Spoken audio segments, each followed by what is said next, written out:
Hey guys, tonight I want to tell you about a city. It had well over 1 million people in it. It never closed. The markets ran until about 2 in the morning, shut for a few hours, and opened again before dawn. And if you wanted noodles at 4 in the morning, there was somebody awake and delighted to sell them to you. Most of the people who lived there did not cook.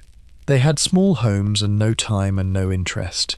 And so they ate out, constantly, at restaurants with printed menus offering food from regions hundreds of miles away. And if they did not want to go out, they did not have to, because you could send word to a restaurant and a runner would bring the food to your door, hot, at basically any hour you liked. There were entertainment districts full of performers and storytellers and puppet shows, running all day, competing for attention. There were tea houses on every corner, where people sat for hours over a single cheap cup, working and gossiping and doing business. There were celebrity writers whose work spread through the city faster than anybody could control. There was a pet industry. There was a used goods market and a passionate craze for vintage objects. There was a beauty industry, with trends that turned over so fast the moralists could not keep up. There was an economy running on paper money. There was an enormous, exhausted population of young people grinding through an impossible qualification for jobs that did not exist in sufficient numbers, and a growing number of them were quietly deciding not to bother. That city was called Kaifeng, and that was the year 1100. So here is the small, mischievous thought we are going to lie in the dark and turn over tonight. Everything that gets said about young people now, the takeaway food, the phones, the short attention spans, the refusal to cook, the obsession with fandoms, the exhaustion, the quiet quitting, the sense that the whole game is rigged, and the sensible move is to stop playing, all of it, every single item on the list, was true of a Chinese city 1,000 years ago. Not vaguely, not poetically, specifically, down to the food delivery. And I want to say clearly at the start, because it changes the whole mood of the thing, that this is not going to be an episode about how young people are ruining everything. Quite the reverse. I find this comparison enormously comforting, and I think you will too, and here is why. If everything supposedly wrong with modern young people also happened in Song Dynasty China, then it is not a symptom of anything. It is not decline, and it is not phones, and it is not a moral failure in one unlucky generation. It is simply what happens when you put a lot of people in a city with some money and some literacy and some leisure. It is a pattern. It has run before, and the last time it ran properly, it produced one of the most beautiful civilizations that has ever existed on this earth. So, before you get comfortable, tell me in the comments where you're watching from and what time it is. It's always 2 in the morning somewhere. Also, thank you to the viewer who suggested this topic. You know who you are. And if this channel helps you drift off, tap the like button and subscribe, but only if you genuinely enjoy what I do here. Now, dim those lights, switch on a fan for some sweet background hum, and get comfortable, because we have a long and gentle journey ahead of us tonight. Now, let us go back through the centuries, back through the long, quiet dark, 1,000 years, to a city on a river, at night, with the lanterns lit. For most of human history, cities closed at night. This is worth understanding properly, because it is the hinge on which our whole story turns. In the great Chinese capitals of the earlier dynasties, the city was not really one place. It was a grid of walled wards, and at dusk, the drums sounded, and the gates of each ward swung shut and were locked, and that was that. You were in for the night. If you were caught out on the streets after curfew, you could be beaten. There were officials whose entire job was to enforce this. The city had a bedtime, and it was not optional, and it had been that way for as long as anyone could remember. Think about what that does to a life. Your world ends at sunset. Whatever is happening on the other side of that wall, you are not part of it. There is no such thing as going out. There is no such thing as nightlife, because there is no night to have a life in. the dark belongs to the state. And then, in the year 965, the Song Emperor lifted the curfew. That is it. That is the whole thing. One administrative decision, one relaxation of one rule, and the walls of the wards stopped mattering, and the drums stopped meaning anything, and the city, for the first time in the history of the world as far as we can tell, simply stayed open. And what poured through that gap is essentially everything we are going to talk about tonight, because a city that stays open is a different animal from a city that closes. If the streets are legal at midnight, then somebody will sell food at midnight. If somebody sells food at midnight, then somebody will want entertainment at midnight, and somebody will provide it, and somebody will want tea afterwards, and lanterns to see by, and a way to get home. Each thing calls the next thing into being. Within a few generations, Kaifeng had become, and I do not think this is an exaggeration, the first city in human history that never slept. A 12th century writer named Meng Yuan Lao, who we will meet properly later and who is one of my favourite people in all of history, remembered it this way. The night markets, he said, stayed open until midnight and were going again at dawn, and there was mischief all night long. Mischief all night long. 1,000 years ago, somebody wrote that down about a real city where real people were awake and enjoying themselves in the dark. And it is the oldest description of nightlife that we have, and it sounds exactly like every complaint and every fond memory anybody has ever had about a city after midnight. Let that lifted curfew, and the first night the gates stayed open, settle gently in the dark. We turn now to the city that grew in the space it left. Let us walk into Kaifeng, then around the year 1100, and see what 1 million people looked like when nobody made them go to bed.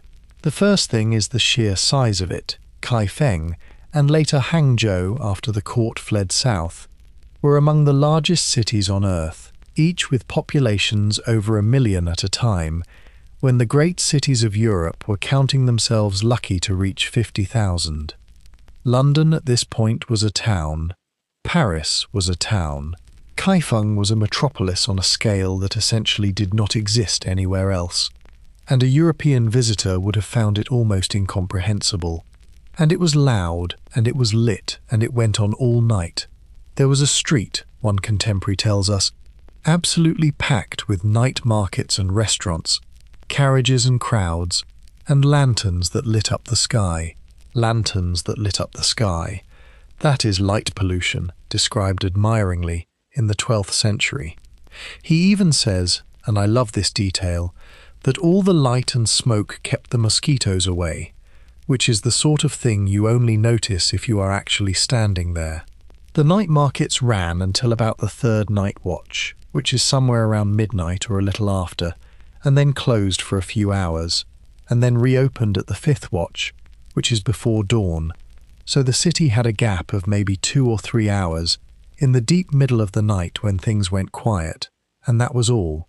And even that was not reliable, because the markets had a reputation for staying open through winter storms and through the darkest, wettest, most miserable nights of the year, which tells you that there was demand, and that somebody was out there in the rain at 2 in the morning, wanting something hot.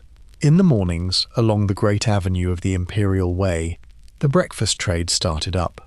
Fried tripe, pieces of mutton and goose, soups of every kind, hot pancakes and steamed pancakes and iced cakes, and the noodle shops, which the sources say simply stayed open all day and all night, without closing, on the main street, permanently, so that at any hour of any day of any season there were noodles. I want you to sit with that image as you settle down.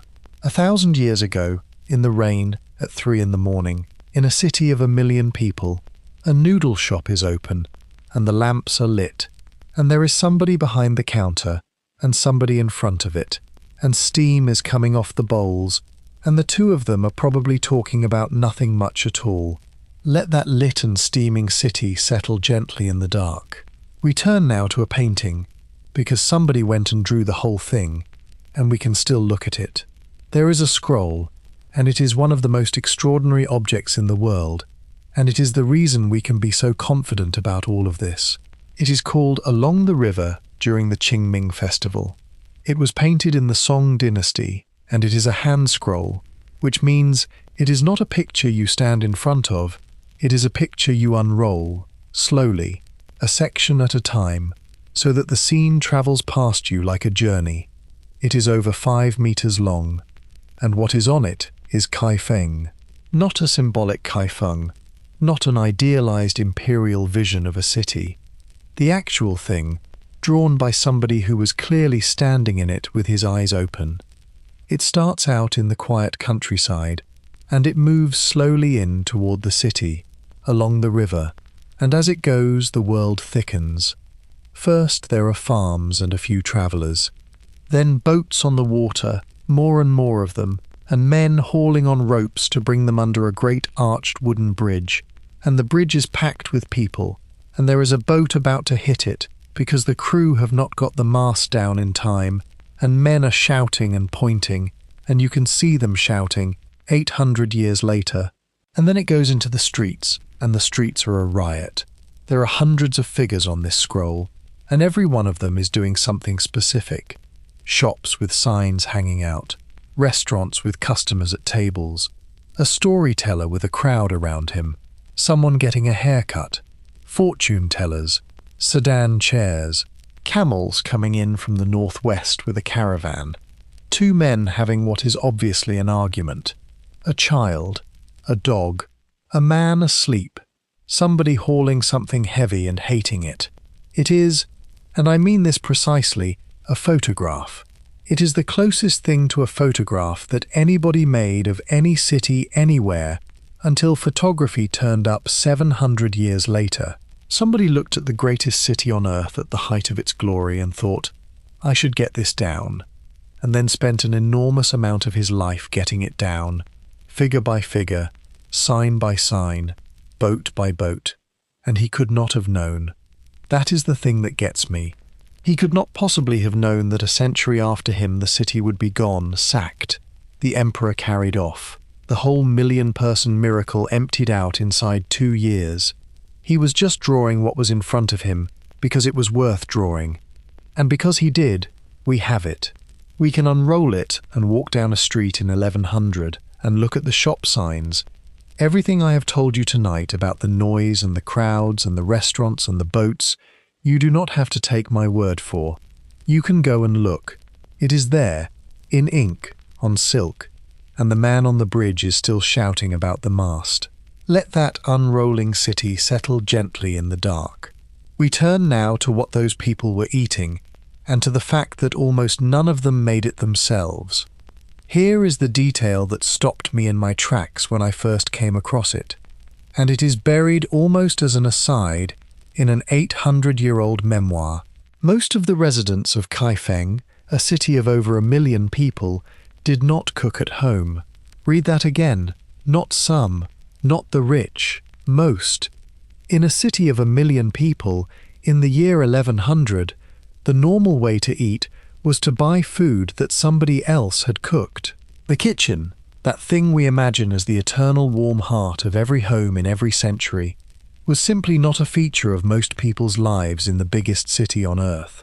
Why? For exactly the reasons you would guess. And this is where it starts to feel uncomfortably familiar. Urban housing was small and cramped, and a kitchen takes space that a family of 5 in 2 rooms does not have. Fuel was expensive, and cooking requires fuel every single day.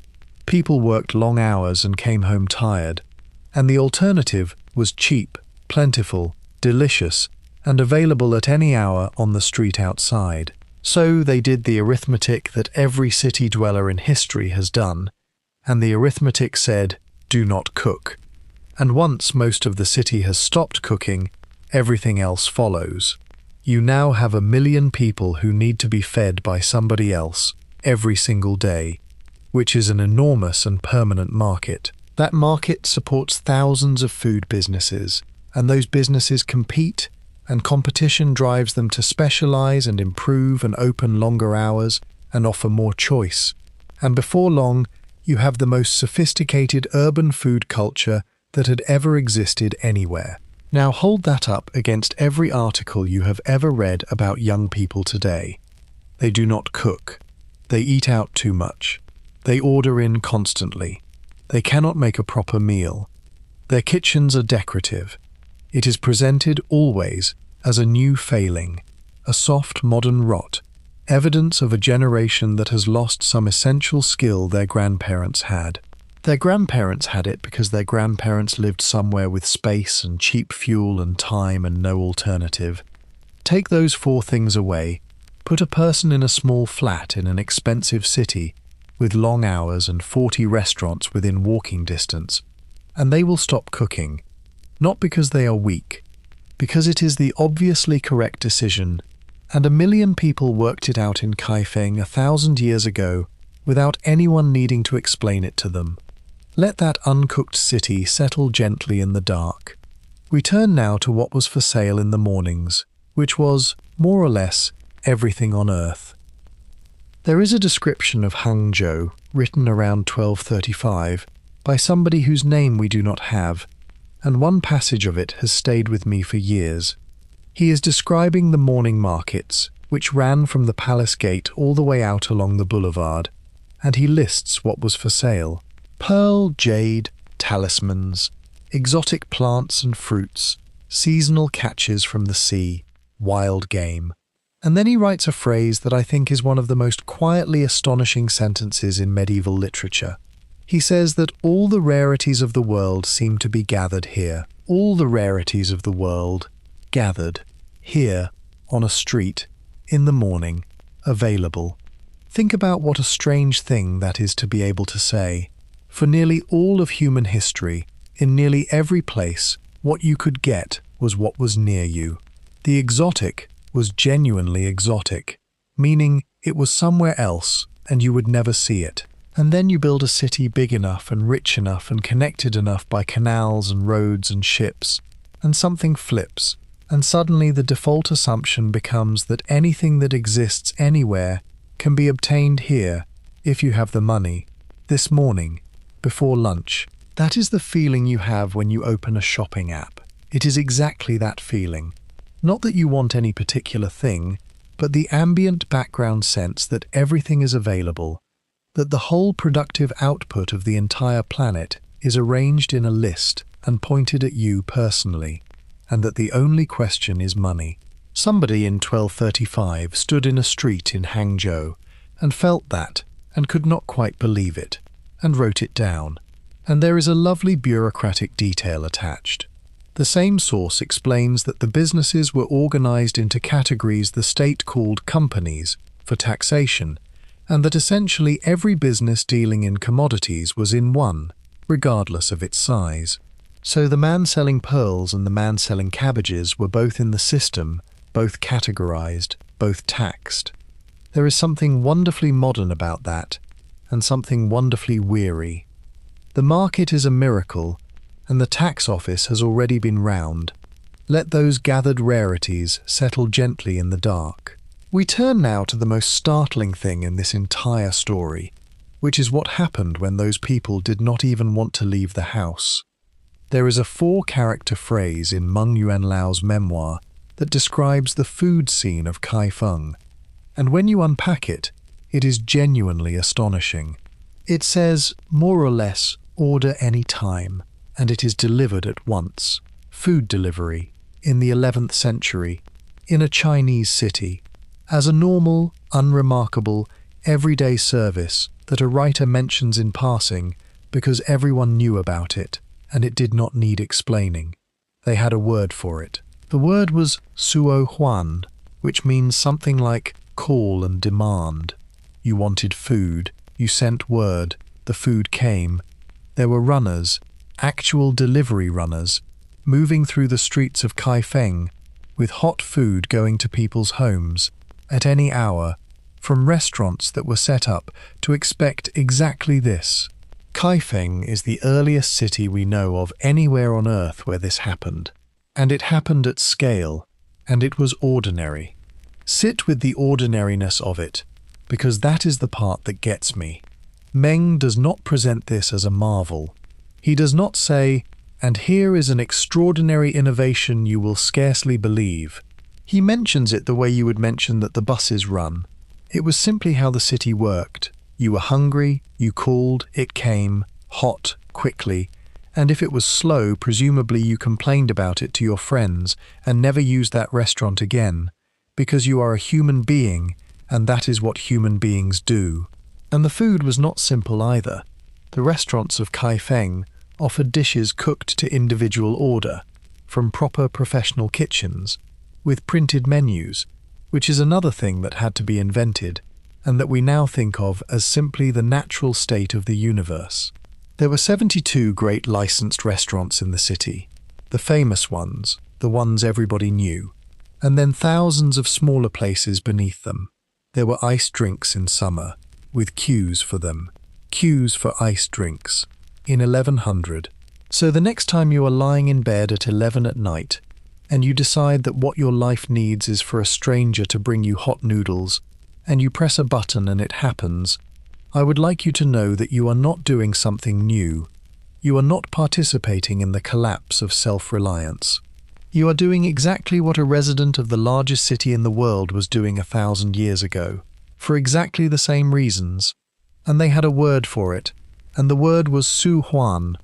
And nobody thought it was decadent, because it was simply how a big city feeds itself. Let those runners and the hot food moving through the lantern light settle gently in the dark. We turn now to the restaurants themselves, and to the waiters, who were doing something rather extraordinary. I need to tell you about the waiters, because they were the stars of the whole operation, and this is one of the most delightful things I have ever read about anywhere. In the great restaurants of Kaifeng and Hangzhou, the crucial member of staff was not the chef, it was the waiter. And the waiter did not simply take your order and write it down, the waiter sang it. According to Meng Yuan Lao's account, the waiters would take the orders from a whole table, or several tables, and then go and stand near the kitchen and sing the orders out, in melodic phrases, chanting them to the cooks. And this was not a novelty act, it was a system, and it was a clever one. It kept the orders accurate, because a sung phrase is far easier to remember and to hear correctly across a noisy kitchen than a shouted list. It entertained the customers, who could hear their own dinner being performed, and it gave the diners a moment to reconsider, because their order was being announced publicly and there was a beat before it became final. And to do this job you needed an extraordinary set of talents. You needed a prodigious memory, because there were hundreds of dishes on the menus, and you had to hold complex orders from multiple tables in your head at once. You needed a good voice, because you were performing all night in front of paying customers. You needed to be quick and charming and unflappable. There are accounts of waiters carrying 20 bowls stacked along one arm. 20 bowls, on one arm, singing. And this is the thing about a mature food culture. It does not stop at the food. Once you have 1 million people eating out every night, and hundreds of restaurants competing for them, the competition stops being only about what is on the plate, and starts being about the whole experience. The room, the service, the theatre of it, the reason to choose this place over the one next door. And so the restaurants of Song China turned dinner into a performance, with singing staff and elaborate presentation, and rooms designed for the pleasure of being in them, because that was what it took to win in the most competitive food market that had ever existed, which is precisely, exactly, what has happened in every city you have ever eaten in. The lighting, the playlist, the plating, the waiter with the personality, the whole apparatus of a restaurant as an experience rather than a feeding station. It is not new. It is what always happens when enough people eat out often enough that the food alone stops being enough. Let those singing waiters and their stacked bowls settle gently in the dark. We turn now to the menus themselves, and to a detail in them that is quietly heartbreaking. Here is a small thing in the records that I think is one of the loveliest details in the whole of this. In Kaifeng, in the north, there were restaurants that served southern Chinese food. That is not a throwaway fact. Think about what it requires. It requires cooks from the south who had come north. It requires ingredients from the south, moving up the canals and the rivers, hundreds of miles, reliably enough that a business could depend on them. And most of all, it requires customers. It requires a standing population of people in the northern capital who wanted southern food specifically, and would pay for it, and would keep paying for it. And who were they? The sources tell us. They were officials whose home provinces were in the southeast. Men who had done the whole thing, passed the exam, got the posting, arrived at the capital, achieved the dream that their entire family had been pushing them towards since they were children. And they were homesick, and they did not like northern food. So somebody, some clever cook from the south, who had also come north and also missed home, opened a place. And it worked, because there were enough of them, all quietly longing for the flavors of the province they had left, all willing to pay for an evening of tasting like home. That is every immigrant restaurant in every city on earth.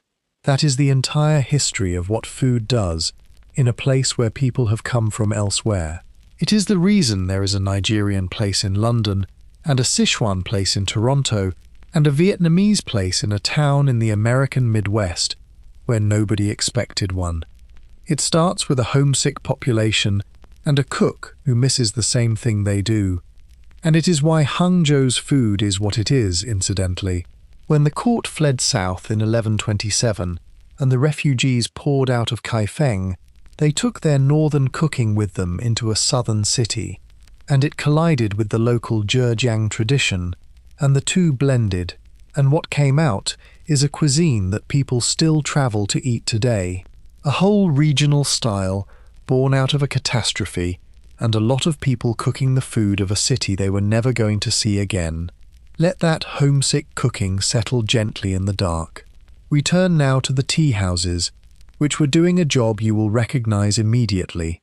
Hangzhou had over 300 tea houses, and here is what people did in them, and I want you to brace yourself very slightly, because this is the moment the 1,000 years really collapses. Merchants closed deals in them. Matchmakers arranged marriages in them. Performers entertained in them. And writers worked in them. Writers worked in them.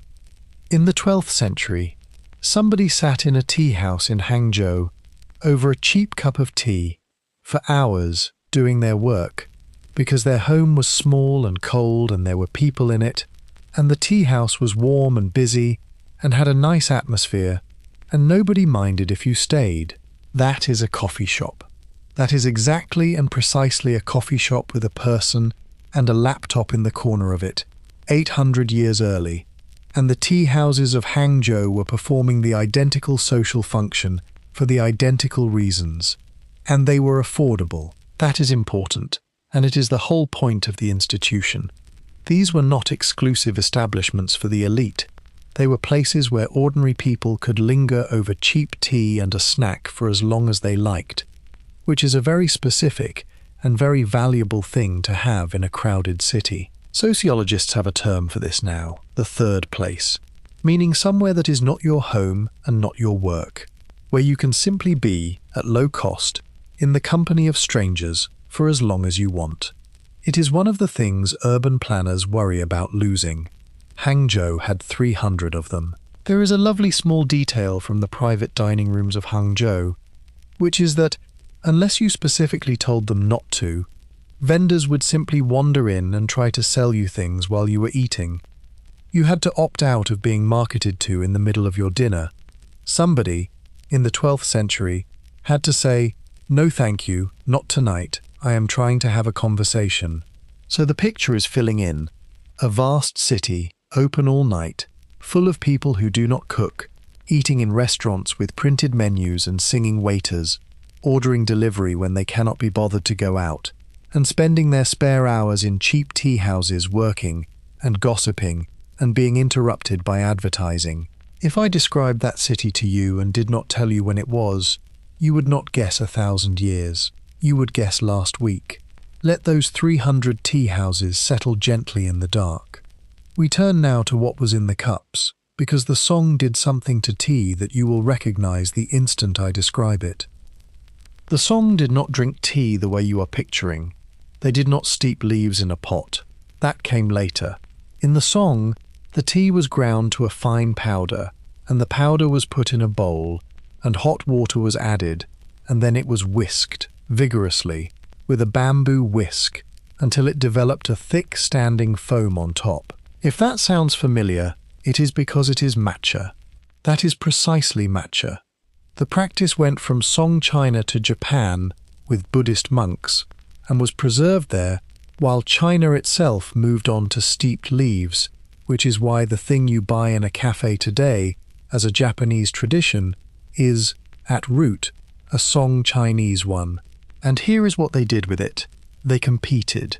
It was called dusha, which means tea fighting, and it was a serious cultural pursuit with real stakes. You gathered, and everybody made their tea, and then you judged them against each other. And the judging criteria are what kill me. The foam was the thing.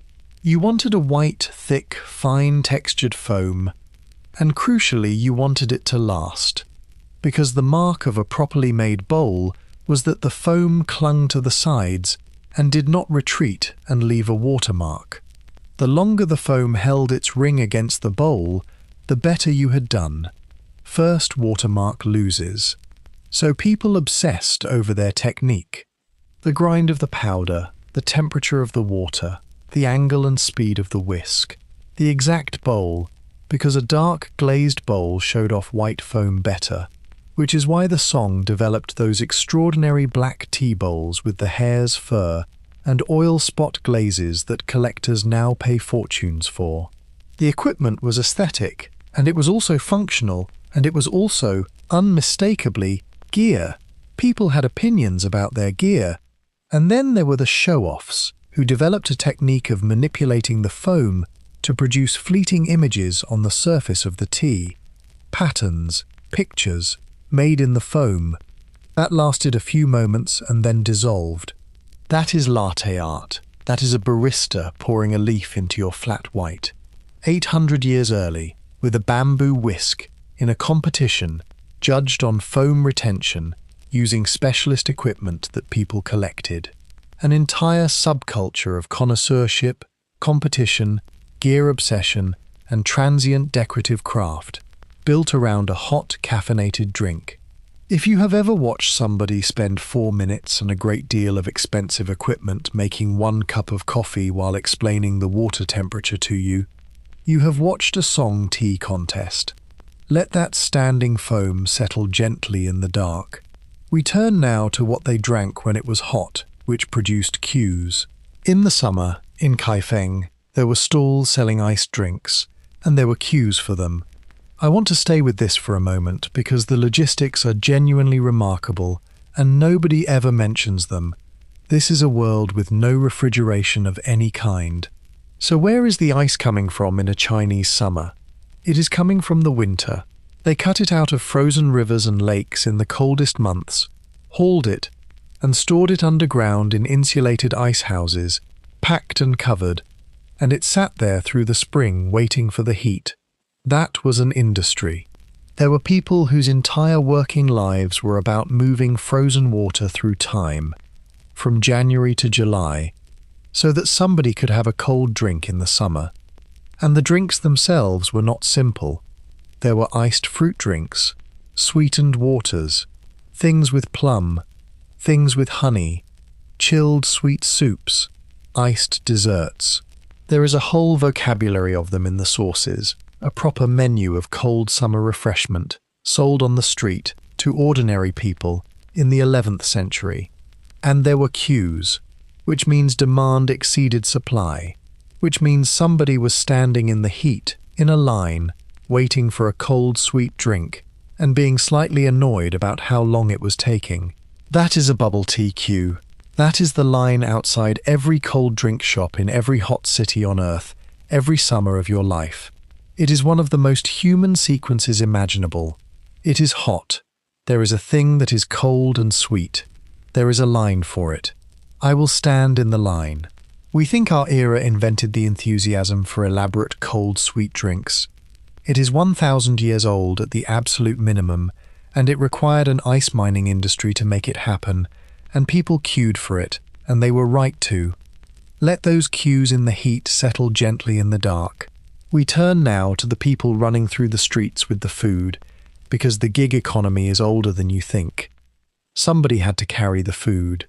We do not know their names. That is the way of it, and it is worth a moment of quiet before we go on. The memoir tells us the food arrived at once, and it tells us about the great restaurants and the singing waiters and the 72 famous houses, and it does not tell us one single thing about the people who actually ran through the streets with the bowls. But they existed. A city of 1 million people with a functioning delivery service required a small army of them, moving constantly, at all hours, in all weather, through crowded lantern-lit streets, carrying hot food that had to arrive hot, to addresses they had to find, for customers who were presumably not always gracious about it. They ran in the winter storms that the night markets were famous for staying open through. They ran at 2 in the morning. They were paid, presumably, badly, and by the delivery, and their whole living depended on speed. And I think about them a great deal, because if you go outside tonight in almost any city on earth, you will see them. The same job, the insulated bag instead of the lacquered box, and the electric bike instead of the running feet. But the same job, done by the same kind of person, for the same reasons, feeding the same kind of exhausted city dweller who cannot be bothered to cook. 1,000 years, and the delivery runner is still out there in the rain. There is something that troubles me slightly about this, and I will say it gently and then leave it. When we talk about the gig economy, we usually talk as though it were something new, an invention of the app, a novel arrangement that technology imposed on us in the last 15 years. And it is not. The app made it efficient, and it made it enormous, and it made it trackable. But the underlying deal, which is that a person with nothing but their own speed and stamina carries something across a city for a very small fee and no security whatsoever, is not a technology. It is one of the oldest arrangements in urban life, and Kaifeng was running it in the 11th century, and Rome ran versions of it, and it will presumably still be running when the apps are forgotten. The city has always needed somebody to run through it, and the person doing the running has almost never been the person the memoir is about. Let those unnamed runners settle gently in the dark. We turn now to what they were paid in, which was another song invention that will look extremely familiar. The song invented paper money. Not quite from nothing. It grew, as these things do, out of a practical problem. Chinese money was copper coins, strung together on cords, and copper coins are heavy, absurdly heavy. If you were a merchant doing serious business, the physical weight of your own money became an obstacle to conducting business at all. You could not carry your wealth. You needed carts for it, and guards for the carts, and it was slow and dangerous and stupid. So merchants started leaving their coins with trusted people and taking a receipt instead. And then they started trading the receipts, because a receipt for 1,000 strings of cash is much easier to hand over than 1,000 strings of cash.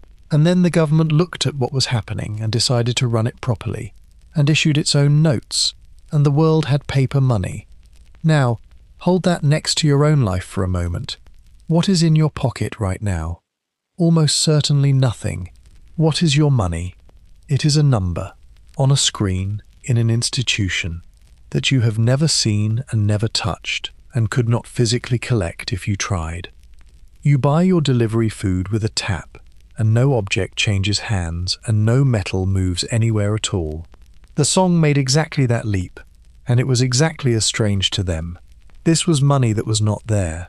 It was a promise, printed, circulating on trust, and it worked precisely as long as everybody believed it, and not 1 second longer. And they discovered all the things you discover when you invent that, including the fun one, which is that a government that can print money will eventually print too much of it.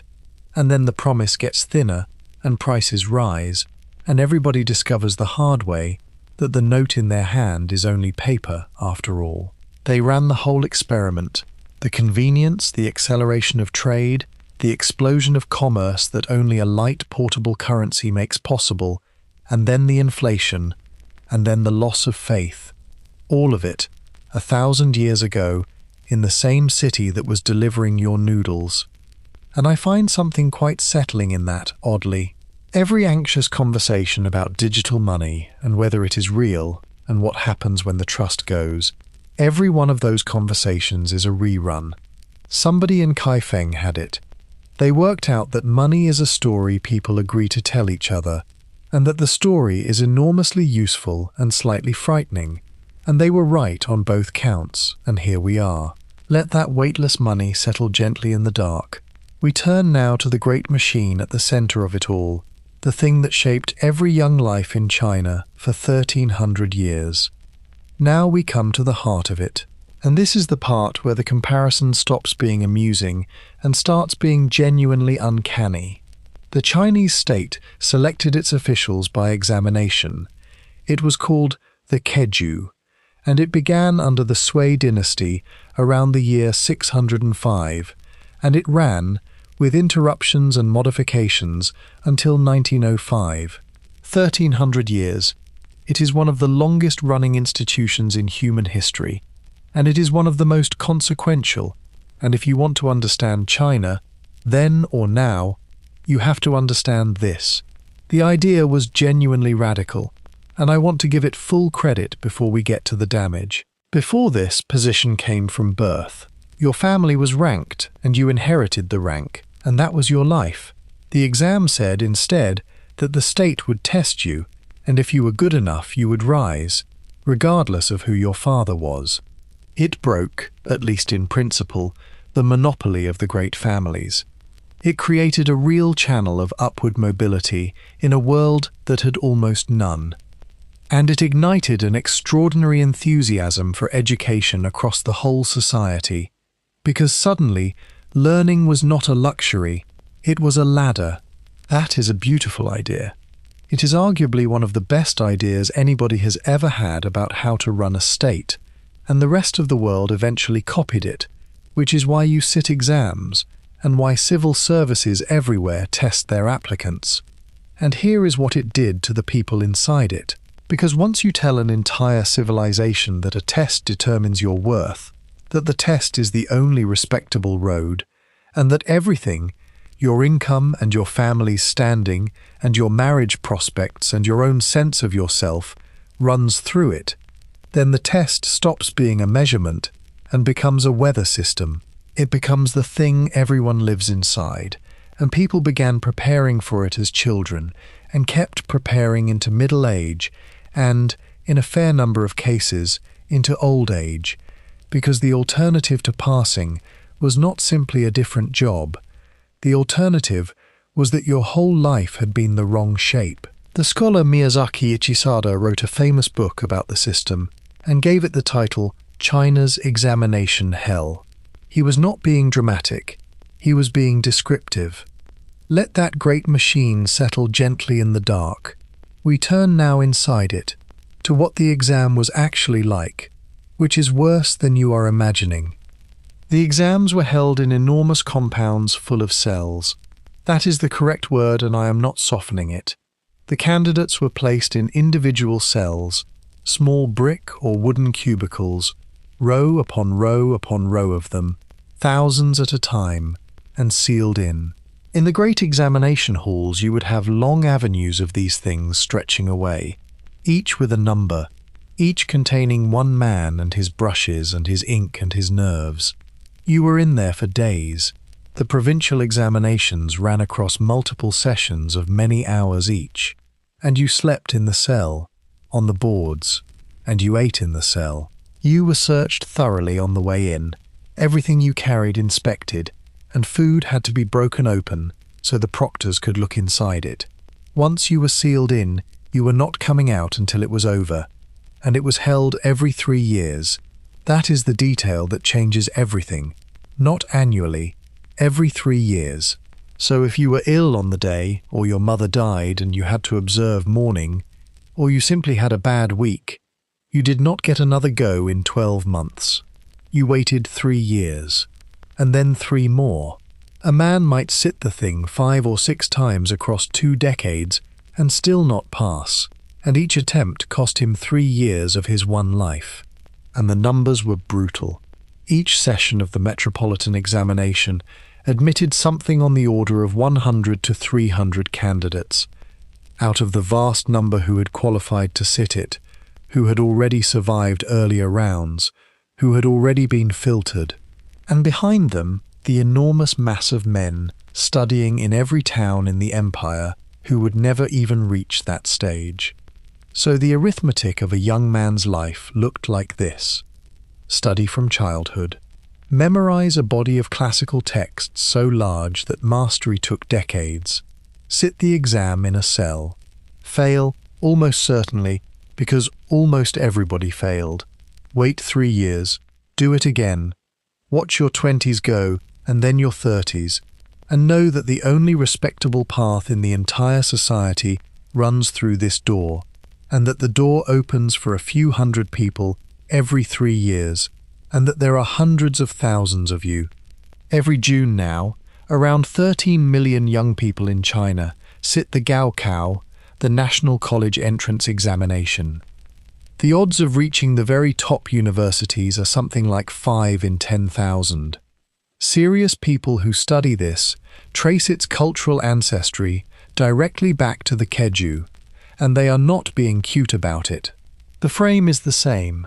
The belief underneath it, that performance on a test is a measure of your worth as a person, is the same belief, and it is 1,300 years old, and it was installed on purpose.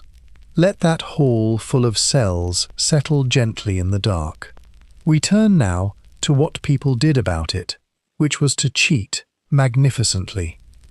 The cheating is my favourite part of the whole story, and it tells you more about the pressure than any statistic could. Because when the stakes are that high, people will do anything, and the ingenuity that got poured into subverting these exams over 1,300 years is genuinely one of the great sustained creative efforts in human history. The basic move was the crib note, tiny slips of silk or paper, palm-sized, covered in dense minuscule handwriting, hidden in clothing, in the soles of shoes, inside writing instruments, inside the ink box, inside food. That is why the proctors broke the food open.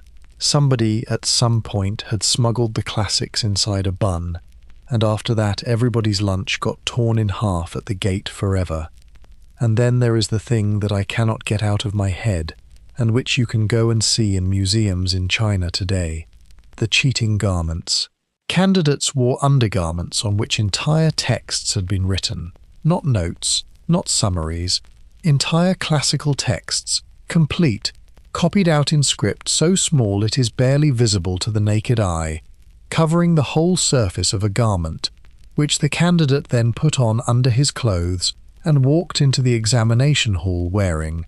And the script was so small that it had to be written with a brush made from rat whiskers, because nothing else was fine enough.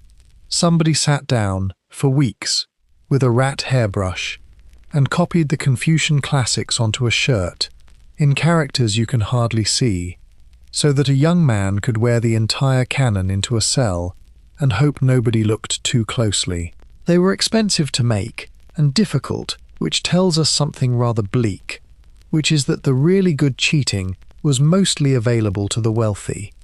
The system designed to break the grip of the rich families had produced, at its margins, a premium product that only rich families could afford.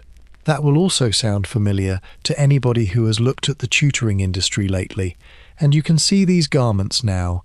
They are in the Keju museums, 900 years old, covered in a whole library, written in characters the size of a grain of rice, worn by a frightened young man on the most important day of his life, who was caught or who was not, and whose name we do not know. I find that object almost unbearably moving, actually. It is the exact physical shape of somebody's desperation. Somebody wanted it that much. Let that shirt with a library written on it settle gently in the dark. We turn now to what people did when the studying and the cheating were both exhausted, which was to pray. When a system is that brutal and that arbitrary, people reach for luck. They always do. It is one of the most reliable things about us. Because here is the psychological trap of an examination like that. You are told it is a meritocracy. You are told the test measures your worth, and that the worthy rise. And then you watch. And you see men of obvious brilliance fail 3 times running. And you see mediocrities pass. And you see the whole thing turn on whether the examiner liked your handwriting or your particular reading of a passage, or whether you were ill that week.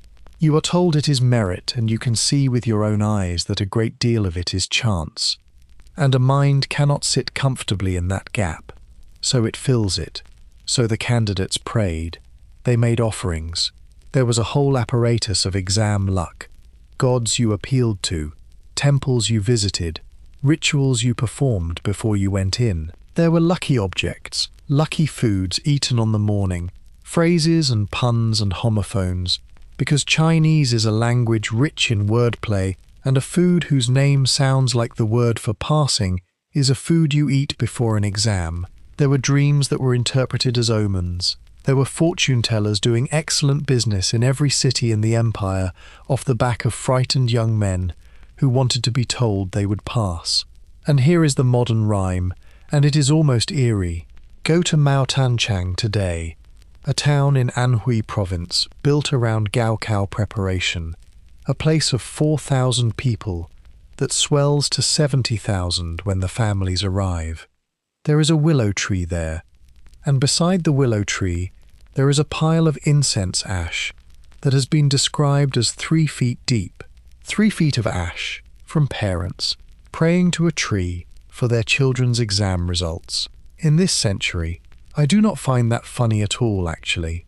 I find it enormously moving, because it is exactly the same gesture, made by exactly the same kind of frightened person, for exactly the same reason, 1,000 years apart.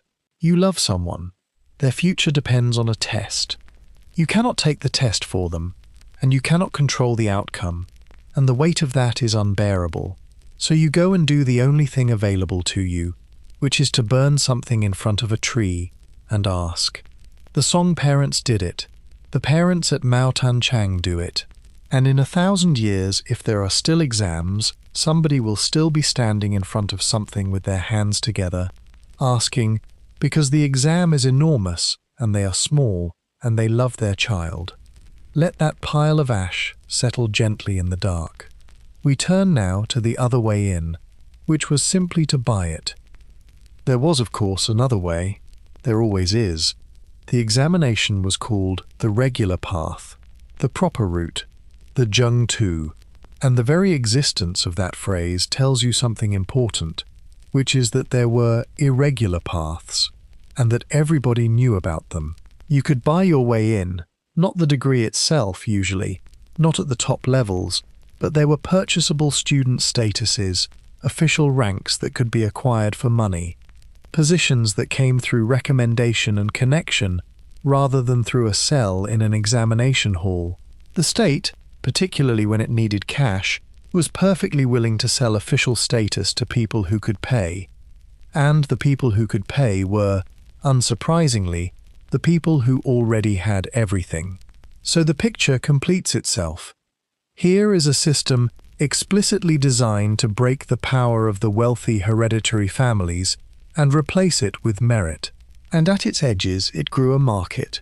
The best cheating garments went to the families who could commission a scribe to spend weeks with a rat hair brush. The best preparation went to the families who could afford tutors and books and years of a young man's life spent not working. And when all that failed, the very wealthiest could simply purchase a status and step around the whole thing. The exam remained genuinely meritocratic, in the sense that a poor boy of exceptional talent could, and sometimes did, come through it and rise to the top of the state. That happened. It is real, and it mattered, and it is why the system lasted 1,300 years, and why people believed in it. But the odds were never level. They were never remotely level, and everybody inside the system knew it, and had to hold two contradictory things in their head at once, which is that the exam was the fair path, and also that the fair path was for sale. If you have ever looked at an internship that is unpaid, or a tutoring industry that costs more than a salary, or a set of extracurriculars that require a parent with free afternoons and a car, and felt that particular sour twist of being told that a race is fair while watching people start it halfway down the track, then congratulations, you have had a thought that a young man in Kaifeng had 900 years ago, and he had it just as sharply as you do. Let that other door settle gently in the dark. We turn now to the word modern Chinese has invented for exactly what that system does to people, and which turns out to describe 1,000 years of history. There is a Chinese word that has taken over the internet in the last few years, and it is one of the most useful words anybody has coined this century. The word is neijuan, and it is usually translated as involution, and it literally means something like curling inward. Here is the idea, and there is a beautiful image that goes with it. Imagine a cinema. Everybody is seated. Everybody can see. Now one person stands up to see a little better, so the person behind them has to stand up to see it all, and then the row behind them, and on it goes, until the entire cinema is standing. And now look at what has happened. Everybody is standing. Everybody's legs hurt. Everybody has exactly the same view they had when they were sitting down comfortably. Enormous additional effort has been expended by everybody, and not one single person is better off. And, crucially, sitting down is no longer an option, because if you sit down now, you see nothing at all. That is involution, escalating effort for identical or diminishing returns. In a competition, nobody can unilaterally leave. And once you have that word, you can see it everywhere. You can see it in the tutoring, where an advantage becomes a baseline, becomes an expectation. You can see it in the working hours, where staying late was once impressive, and then normal, and then compulsory. You can see it in the applications, where a graduate now sends out 50 to get one interview. You can see it in the qualifications, where the degree that opened a door now merely permits you to queue at it. And you can see it, perfectly formed, in the examination halls of Imperial China, because that is what the Keiju was. Everybody stood up. When the exam mattered a little, you studied a little. Then everybody studied a little, so you had to study more. Then everybody studied more. And by the end, the standard required to pass was the product of 1,000 years of everybody standing on tiptoe, and it consumed entire lifetimes, and the number of jobs at the end of it had not meaningfully increased at all. The state needed a few hundred officials. It was receiving the total life effort of hundreds of thousands of men. The word is new, the thing it describes is not, and there is a strange comfort in learning that the trap you are in is old enough to have architecture, because it means it is a structure rather than a personal failing, and structures can at least be looked at. Let that cinema full of standing people settle gently in the dark. We turn now to the people who sat back down, which is a much older tradition than you would think. In 2021, a man in China named Luo Huazhong, who was 31, posted a photograph of himself lying in bed. The caption said, more or less, that lying flat is justice. He had quit his factory job. He was living on something like $70 a month. He picked up occasional work as a film extra, and the work he mentioned, which is so perfect that a novelist would be told to cut it, was getting paid to lie on the ground pretending to be a corpse. And the post went off like a bomb. The phrase was Tangping, lying flat, and it became the defining slogan of a generation's mood. And it was not really about laziness at all. It was a diagnosis. It said, I have looked at the deal on offer, the standing up in the cinema, the 50 applications, the 30 years of salary to buy an average flat, and I have concluded that the effort and the reward have come apart, and I am declining to participate. There is a detail in Luo's story that I find fascinating and rather sad.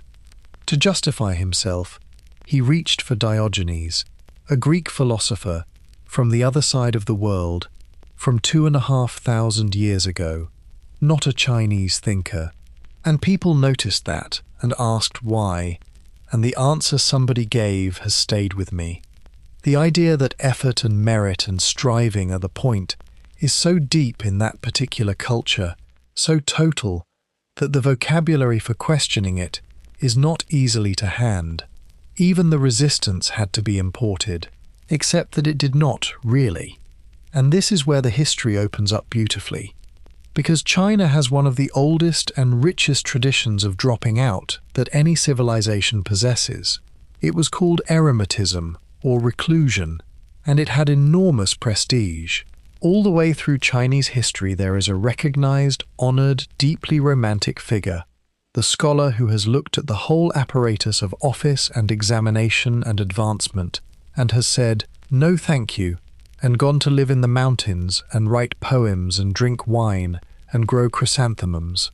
It is not shameful, it is not failure, it is a legitimate life and it has its own literature. And some of the most admired figures in the entire tradition are people who did precisely this.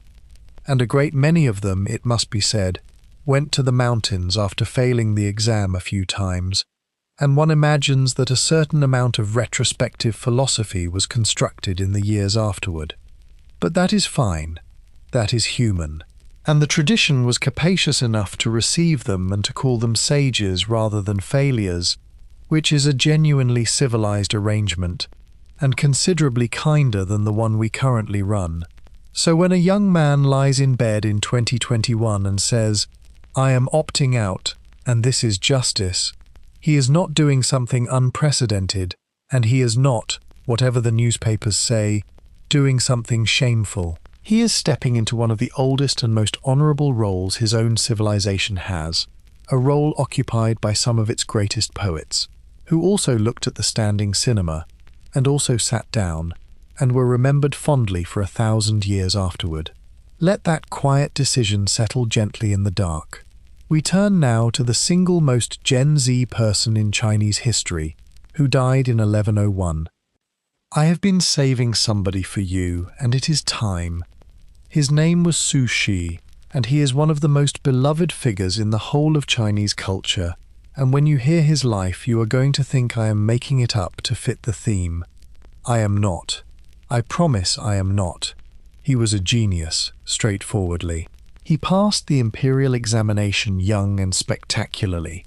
The chief examiner is supposed to have read his essay and thought it so good that he assumed it must have been written by his own star pupil, and marked it second rather than first to avoid the appearance of favoritism, which means Su Shi's punishment for being brilliant was to lose to himself.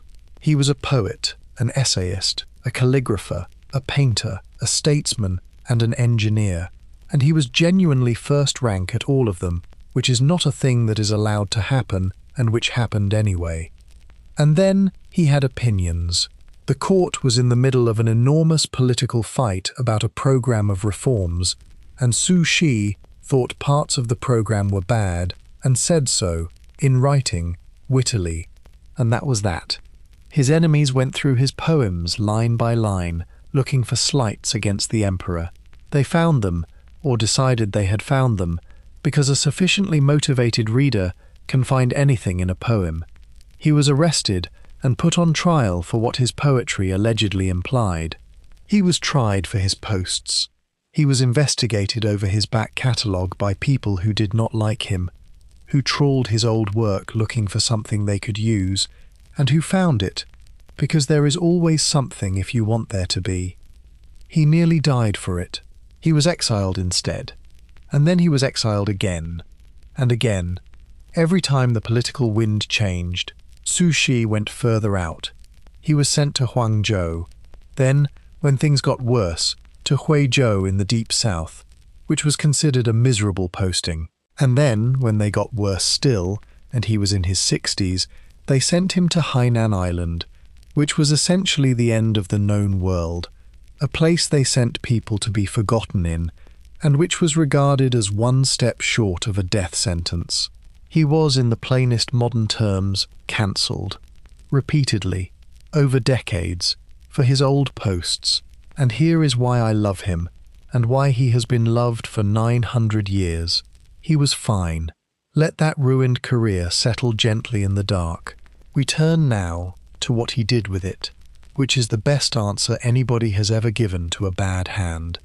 In exile at Huangzhou, stripped of real office, watched, broke, and living on a small plot of land, on a hillside east of the town, Su Shi took a new name from the place, the eastern slope, Dongpo, and he became, and remains, Su Dongpo, and he is more famous under the name he took when he lost everything than under the one he was born with. And what did he do on that hillside? He farmed it, badly and cheerfully. He wrote some of the greatest poetry in the Chinese language, including 2 pieces about a place called Red Cliff, that are among the most admired works of prose poetry ever written in Chinese, and which are essentially about getting in a boat with your friends at night, drinking, looking at the moon on the water, and having a long conversation about how nothing lasts, and that being somehow all right. He wrote about food, constantly, enthusiastically. He wrote about how to cook pork. There is a genuine recipe attached to his name, a poem about slow cooking pork belly with a little water over a low fire and not rushing it. And the reason he was cooking pork at all is that pork in Huangzhou was cheap and unfashionable, which meant a disgraced exile could afford it. Dongpo pork is on menus tonight, all over the world, and it exists because a brilliant man got destroyed politically and had to eat cheap meat and decided to be delighted about it instead. He wrote about wine and about brewing it himself and about being bad at brewing it. He wrote letters to friends about nothing. He got interested in medicine and in local irrigation and in whatever was in front of him. On Hainan, at the actual end of the earth, in his 60s, in the heat, in what everybody expected to be his grave, he taught local students, took an interest in the island, and wrote that he had come to think of it as home. That is the whole thing. That is the answer. Because look at what he had. A rigged system that chewed him up. A career destroyed by people trawling his old work. Repeated exile. Poverty. No prospect whatsoever of the thing he had trained his whole life for. Every reason in the world to be bitter.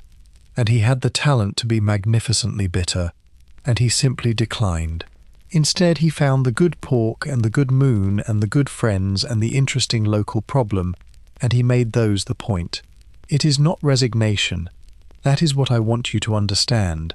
It is not lying down in defeat. It is a positive decision that the small, warm, real things are actually the content of a life, and the career was always the frame. 900 years later, he is beloved, and the ministers who destroyed him are footnotes that people look up in order to understand his poems. If you are lying there tonight feeling that the game is rigged, that the effort and the reward have come apart, that people are going through your history looking for something to use, that you have been sent somewhere you did not want to go, Su Dongpo. Cheap pork, a boat, the moon on the water, it is all right. It has been all right before. Let that eastern slope settle gently in the dark. We turn now to a technology that broke the world open, and to the complaints it produced, which you have heard before. The song had a printing revolution, and it changed everything, and it produced a set of anxieties that will make you laugh. Woodblock printing had existed for a while, but the song is where it becomes an industry. Suddenly books can be produced in quantity, at a cost that ordinary people can meet. And so books, which had been rare, precious objects owned by institutions and great families, became things a moderately prosperous person could simply buy and own and stack up in a room. The consequences were enormous, and they were mostly wonderful. Literacy spread. Knowledge that had been locked in a handful of copies in a handful of libraries went everywhere. Technical manuals, agricultural handbooks, medical texts, encyclopedias, poetry, philosophy, all of it flooded out into the world. The examination system poured petrol on the fire, because now every ambitious family in the empire wanted the texts, and there was a market, and the market was served. And then, precisely as night follows day, came the complaining. Because when a scarce thing becomes abundant, the people who valued its scarcity get upset, and they always say the same three things. They said there were now too many books to read. They said the quality had collapsed, that any fool could print any rubbish and people would buy it. And they said, most tellingly of all, that the young were reading in the wrong way, skimming across many texts rather than truly absorbing a few, and that this was producing shallow minds who knew a little about everything and nothing properly. Read that last one again. That is the complaint about the internet. That is the complaint about phones and short videos and attention spans, and the way nobody reads a whole book anymore. It is the exact complaint, word for word in structure, and it was being made about woodblock printing in the 12th century, by men who were quite sure that the youth of their day had been ruined by an excess of available text. And the joke on them, of course, is that the period they were complaining about is now regarded as one of the towering intellectual achievements of Chinese civilization. The shallow, skimming youth of Song China produced philosophy and poetry and art and science that people still study 800 years later. The information overload did not rot their brains. It built the song. I offer that to you, freely, tonight, as a small gift. Every single time a new technology has made information cheaper, somebody respectable has announced that this will destroy the minds of the young. They said it about printing. Socrates said it about writing itself, which he thought would wreck people's memories and give them the appearance of wisdom without the substance. He was, incidentally, complaining about the technology that preserved his complaint. Let those too many books settle gently in the dark. We turn now to what people did with all that cheap text, which was mostly to become obsessed with celebrities. In Tang China, the poets were famous the way musicians are famous now. Not respected, not admired by a small, educated circle. Famous, recognized in the street, gossiped about. Their work spread through the empire at a speed that had nothing to do with official publication and everything to do with people liking it and passing it on. Li Bai is the great example, and he is so perfectly a celebrity that it is almost funny. He was a spectacular poet, and he was also a spectacular personality, and the personality travelled with the work. He drank enormously, and everybody knew he drank enormously, and it was part of the brand. He wandered.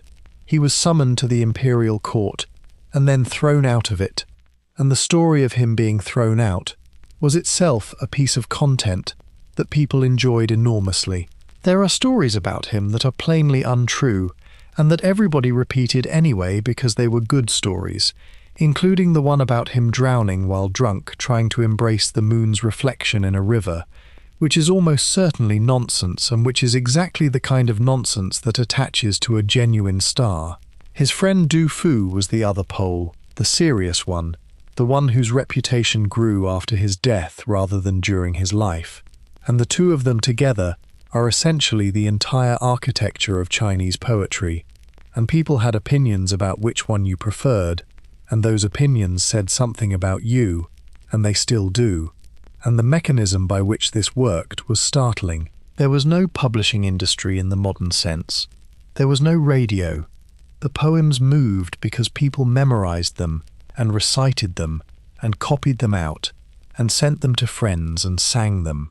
A poem written in one province could be known across the empire within a few years, carried entirely by people who liked it enough to pass it along. That is going viral.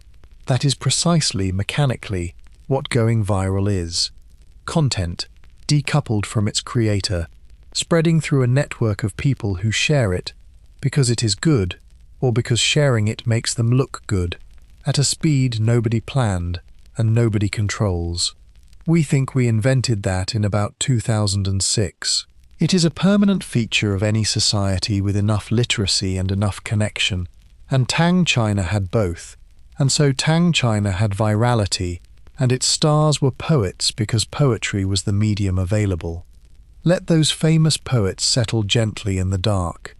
We turn now to the walls they wrote on, which is the detail that finally broke me. Here is the one that I think about most, and it is the strangest and most delightful thing in the whole episode. Travelers in Tang and Song China wrote poems on the walls. Not graffiti in the sense of vandalism. This was an accepted, expected practice. At inns, at post stations, at scenic spots, at temples, at the places where travelers stopped, there were walls, and sometimes plastered boards put up specifically for the purpose, and you wrote your poem on them. If you were a person of education passing through a beautiful place, that is what you did. You composed something, and you wrote it on the wall, with your name, and you moved on. And then the next traveller came along, days or months later, and read what was there, and replied. They wrote responses. They wrote poems that answered the poem above, that riffed on its imagery, that agreed or disagreed, or gently mocked. They wrote poems that were about finding a poem by someone they admired, or by someone dead, on a wall in the middle of nowhere. There are famous poems in the Chinese canon that exist because a poet found another poet's work on a wall and had to answer it. Some walls became genuinely celebrated, accumulating layers of poems by many hands over years, so that arriving at that inn and reading the wall was itself the event. That is a comment section. That is a thread. That is precisely and exactly a thread. Somebody posts, somebody replies. Somebody quotes the reply and adds to it. Strangers, asynchronously, across time, building a conversation that no one of them controls, in a shared public space, competing gently to be the most impressive, or the funniest, or the most moving. And there were people who cared about their placement. There were people who wanted to be seen on the good walls. There were people who were embarrassed by things they had written years earlier and came back to find them still up. There are accounts of officials having walls whitewashed because they disapproved of what had accumulated on them, which is moderation. Somebody in the 9th century painted over a comment section. 1,000 years before the internet, in a civilization with no electricity, human beings built a distributed asynchronous social network out of plaster and brushes, and the desire to be read by a stranger. Because that desire is not a product of technology. The technology just gave it a faster surface. The desire was always there, and the moment people had walls and brushes and enough literacy, they built the thing anyway. Let those walls, layered with 1,000 years of strangers answering each other, settle gently in the dark. We turn now to the entertainment districts, where the city went to be amused. The Song cities had entertainment districts, and they were extraordinary. They were called wazi, and inside them were structures called gulan, which were essentially theatres, enclosures with performances going on inside them. And these were not occasional events. They ran continuously. A large entertainment district might have dozens of these venues operating at once, all day, competing directly with each other for the attention of a passing crowd that had money and time and many choices. And what was on offer? Everything. Storytellers, which was an enormous business and produced a whole tradition of serialized narrative, because a storyteller who could keep an audience coming back for the next installment ate well. Puppet shows, shadow plays, acrobats, musicians, comedians, wrestlers, performing animals, plays, singers, people who did impressions, people who told jokes about the news, specialists in every conceivable niche of amusement, all packed into a district, all shouting, all competing. Now, think about what that competition does to the content. If a customer can walk out of your theatre and into another one 20 steps away, then you cannot be boring for a single minute. You have to hook them at the entrance. You have to keep them. You have to end each installment in a place that makes them come back tomorrow. The storytellers of the song developed cliffhangers and stock characters and running series and audience favorites for exactly the same reason every streaming service now does, which is that the alternative is that the audience simply leaves. That is an attention economy. Not a metaphorical one, a literal one, in a physical district, with dozens of competitors fighting over a finite crowd, all optimizing for engagement, all discovering the same techniques that a modern content industry rediscovers every decade and thinks it invented. And the moralists hated it, naturally.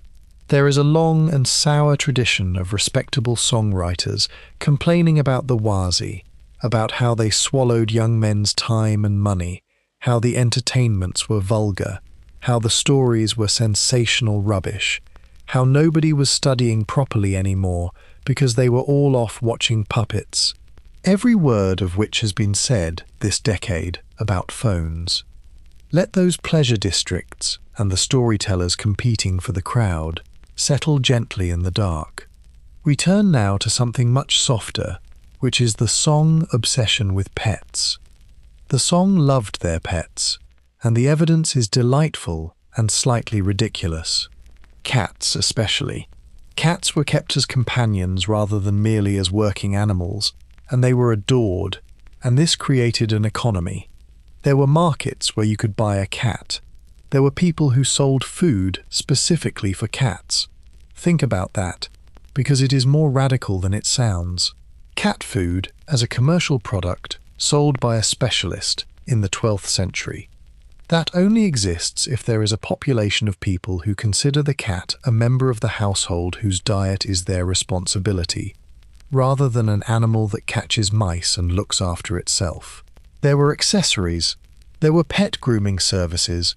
The great poet Lu Yu wrote poems about his cats, addressing them by name, apologizing to one of them for the poverty of the fish he could offer it, which is one of the most relatable pieces of writing in the entire Chinese canon. There are song paintings of children playing with kittens and puppies, made with enormous tenderness, the sort of painting you make when the animal is genuinely loved. And there was a whole culture of acquiring a cat properly. You did not simply take a kitten. There was an etiquette of gifts to the household you were taking it from, salt and fish and so on, a small ceremony, because the animal was moving in with you, and that was a real thing that deserved marking. Now, the modern complaint. You will have heard it. Young people today are obsessed with their pets. They treat them like children. They spend absurd money on them. They post about them constantly. It is presented as a symptom, usually of loneliness, or of arrested development, or of a generation that has substituted animals for the families they are not forming. And 1,000 years ago, in the biggest city in the world, prosperous urban people with small households and disposable income and a bit of loneliness bought cats, and bought them special food, and had them groomed, and wrote them poems, and painted them. It is not a symptom, it is what happens when human beings live in cities with a little money and a little room and a heart. We like animals. We have always liked animals. The moment we can afford to keep one purely because we enjoy it, we do, and then we spoil it, and then we tell everybody about it. Let those pampered song cats settle gently in the dark. We turn now to the face people put on before they went out. Tang women's makeup went through fashion cycles so fast and so extreme that it makes modern beauty trends look conservative. The basic elements were a pale powdered face, and rouge, and then a set of decorative practices that changed constantly and dramatically. There was the Huadian, an ornament applied to the forehead between the brows, made of paper or gold leaf or fish scales or mother of pearl, in shapes that came and went as fashions. There were dimple marks painted on the cheeks. There were decorations at the temples. And then there were the eyebrows, which were the real battlefield. Because Tang women plucked their natural eyebrows off entirely and drew new ones, and the shape of the drawn eyebrow was a trend that changed continuously. There are records listing named eyebrow styles, More than a dozen of them, distinct fashions with their own names, going in and out of favour, and if you had last year's eyebrows on your face, then everybody knew it. And this is a court-driven system, so a fashion could sweep the empire almost overnight. If a famous beauty at court appeared in a new style, that style was everywhere within a season, because everybody was watching and everybody was copying. There is a story that after one imperial favourite was injured on her temple and covered the mark with a decoration, the decoration became a craze, and women who had no injury at all painted one on, which is influencer culture in its purest possible distillate. Rapid trend cycles, court beauties as the origin point, mass imitation, elaborate specialized products for tiny details of the face, styles that date you the moment they turn over, moralists complaining that women are painting themselves into artifice and that it is all vanity and expense and it was better before. Same everything. 1,300 years ago. Let those painted foreheads settle gently in the dark. We turn now to what they were wearing, and to the laws that failed to stop them. There were laws about what you were allowed to wear. They are called sumptuary laws, and versions of them existed across the medieval world, and the Chinese ones were elaborate. Certain colours were reserved, certain fabrics were restricted, certain decorations were permitted only to certain ranks. The whole idea was that a society is a hierarchy, and that the hierarchy should be visible, and that when you walk down a street you should be able to see, instantly and accurately, exactly what everybody is by looking at them. And the laws were broken constantly, by everybody, all the time, and the state could not stop it. The reason is not complicated, it is money. When merchants got rich, and song merchants got very rich indeed, they wanted the good silk, and the good silk was for their betters, and they did not care, because they could afford it, and the shop would sell it to them, and who exactly was going to stop them in a city of 1 million people? So they bought it and wore it, and the officials fumed and reissued the regulations, which is what you do when a law is not working, and the regulations were reissued because they kept not working, and you can trace the whole failure through the archives because the frequency of a law being restated is an exact measure of how comprehensively it is being ignored. And it enraged the moralists, and the reason it enraged them is the interesting bit. It was not really about the cloth. It was that the visible order was dissolving. If a merchant's wife can dress like an official's wife, then you cannot tell who is who anymore. And if you cannot tell who is who, then the whole structure starts to feel like something people made up, rather than something built into the fabric of heaven, which of course it was. And nothing frightens a hierarchy like being seen as a choice.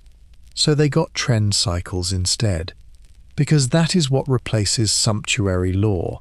When you cannot forbid people from wearing the good thing has to keep moving, so that the people in the know are always slightly ahead of the people who bought last year's. Fashion, in the modern sense of a thing that changes on purpose in order to sort people, is what happens when a society gets rich enough and mobile enough that you cannot legislate the sorting anymore. And you can watch it happen in the song. Money floods in, the rules stop working. The rules are restated, louder, and stop working again. And the whole apparatus of style and trend and knowing what is current takes over the job that the law used to do, which is where we still are. Nobody is legally prevented from dressing any way they like. And so instead we have an infinitely faster and more merciless system of doing exactly the same sorting, which changes every few months and which nobody controls and which everybody obeys. Let those broken laws settle gently in the dark. We turn now to something even more familiar, which is the Song obsession with the past. The Song were obsessed with old things, and it became a genuine mania. They called it, in effect, the study of bronze and stone, and it was the beginning of archaeology and antiquarianism as serious pursuits. Scholars collected ancient bronzes, vessels from 1,000 years before their own time, and they studied the inscriptions on them, and catalogued them, and published illustrated books about them with careful drawings and measurements and notes on the writing. This was real scholarship, and some of it was genuinely rigorous, and they were doing it 800 years before Europe got around to the same idea. But underneath the scholarship there was a craze, and the craze was about status, because owning an ancient bronze said something about you. It said you had taste and money and learning and a connection to a purer, better, more authentic past. And so the price of antiquities went through the roof, and where prices go, forgery follows, and the song had a thriving industry in fake antiques, aged and distressed, and sold to eager collectors who wanted very much to believe. And there was a whole aesthetic of the old. Song potters deliberately made new things look ancient. They copied archaic bronze shapes in ceramic. They developed glazes that crackled, and then they cultivated the crackle, and then they stained it, so that a brand new pot could arrive at your house looking like it had survived a dynasty. They were manufacturing patina. They were distressing their goods, on purpose, at the point of production, because customers wanted new objects that looked old. I do not think I need to draw the line here. You already have it. Because that is the vintage aisle. That is the entire enormous modern industry of the pre-distressed, the artificially aged, the reproduction, the deliberately faded, the thing made this year in a factory to look like it came from 1974. That is thrifting and Y2K revival, and the whole cyclical nostalgia machine that hoovers up whatever was ordinary 30 years ago and sells it back as authenticity. And underneath it is the same feeling that drove the song collector, which is a suspicion that the past was somehow more real than the present, and that owning a piece of it might make you more real too. They had it. In 1100, they were faking the patina on the pots. Let those beautiful counterfeit antiques settle gently in the dark. We turn now to how everybody paid for all this, which was by selling something. A city like that runs on an enormous number of very small businesses. We have the taxation records, more or less, and they tell us that the state sorted commercial life into categories it called companies, and that essentially everybody dealing in goods was in one, no matter how tiny they were. Which means the man with a stall selling one kind of snack was in the system alongside the great silk merchant, and both of them were, in the eyes of the state, businesses. And what that describes is a city where a colossal proportion of the population was self-employed in some small way, not working for an institution, not on a salary, selling something, making something and selling it, or buying something and reselling it, or performing something, or carrying something, or providing some minute specialized service that a city of 1 million people creates demand for and that could not possibly exist anywhere smaller. Because that is the other thing enormous cities do. They generate niches. In a village, you cannot be the person who only sells cat food because there are 11 cats and you would starve. In Kaifeng you can, because there are enough cats within walking distance to support you. The bigger the city, the thinner and stranger the niches it can sustain, until you get people whose entire livelihood is one absurdly specific thing that 100,000 people happen to want occasionally. So the Song City was full of people with hustles, multiple hustles in many cases, because one thin niche rarely covers a rent. Selling in the morning, performing in the evening, carrying something in between. Guilds formed, because when a lot of people do the same small thing they organize, to fix prices and control entry and look after each other.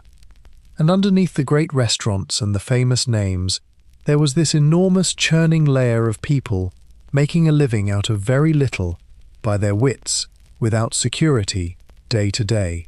Which is, of course, exactly what we have rediscovered and named the gig economy and the creator economy and the side hustle, as though it were a strange new development rather than the default condition of urban life for most of human history.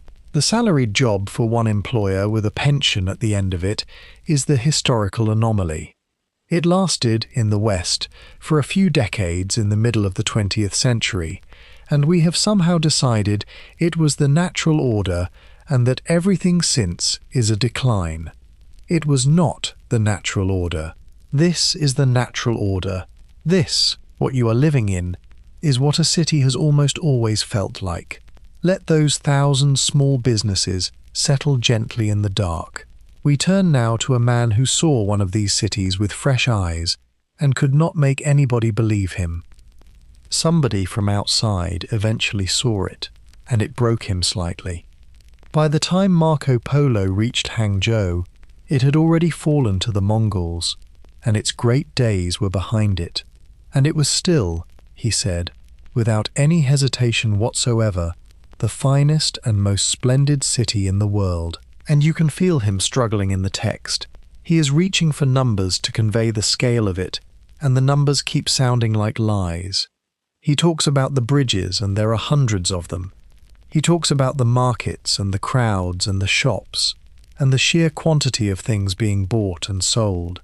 He talks about the size of the population in terms that his European readers had simply no framework for at all, because there was nothing in Europe remotely like it and would not be for centuries. And they did not believe him. That is the famous part. Marco Polo came home to Venice with an account of the East, and a substantial number of people concluded that he had made it up, that no city could possibly be that large, that no such quantity of wealth and order and commerce could exist. He got the nickname of the Man of a Million, partly for the scale of the numbers he kept using. There is a story, and it is probably too neat to be true, but it has been told for centuries, that on his deathbed he was urged to recant, to admit the exaggerations, and that he said he had not told the half of what he saw. I think about that reaction a great deal, because the disbelief was not really about evidence. It was that his listeners had a picture of what the world was, and a city of 1 million people with paper money and night markets and street food and 100 bridges did not fit inside that picture, and so the easier conclusion was that the traveller was lying. We do the same, incidentally, in the other direction. We look back and picture the medieval world as mud and superstition and short, brutal lives. And then somebody says, actually, there was a city with restaurant delivery and a comment section made of walls. And the reflex is to think, no, there was not. That cannot be right. It was right. He was not exaggerating. If anything, by then he was late. Let that disbelieved traveller settle gently in the dark. We turn now to what the respectable people made of all this, which will not surprise you at all. You will have guessed by now that there was a chorus of complaint, and there was, and it is glorious. The moralists of the song had a complete and fully developed critique of the young, and it hits every single note on the modern list. They said the young were soft.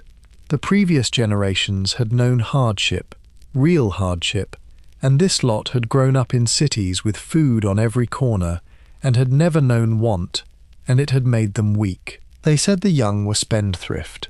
They wasted their money on entertainment and food and clothes and pointless fashionable objects, instead of saving it or investing it in land, which is what a serious person did.